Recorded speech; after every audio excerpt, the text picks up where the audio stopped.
ប្រសិនបើអ្នកហន់អ្នកអាចសម្រាប់មួយផ្លែតចុះប៉ុន្តែមិនត្រូវបោះបង់ឡើយត្រូវចាំថា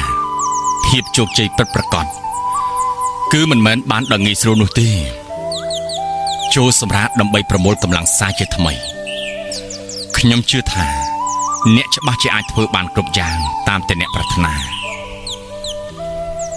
កាលពីមុនខ្ញុំក៏មានរឿងបាក់ទឹកចិត្តជាច្រើនដូចជាអ្នកអញ្ចឹងប៉ុន្តែខ្ញុំអាចជំនះវាបានខ្ញុំអាចធ្វើឲ្យជីវិតរបស់ខ្ញុំប្រសើរនិងភ្លឺស្វាងឡើងខ្ញុំអាចជោគជ័យលើខ្សែជីវិតរបស់ខ្លួនទាំងដែលមនុស្សជាច្រើនគិតថាខ្ញុំមិនអាចទៅរួចប៉ុន្តែពេលនេះលទ្ធផលរបស់ខ្ញុំគឺបានបង្ហាញគ្រប់យ៉ាងខ្ញុំជឿថាថ្ងៃណាមួយអ្នកក៏ដូចគ្នា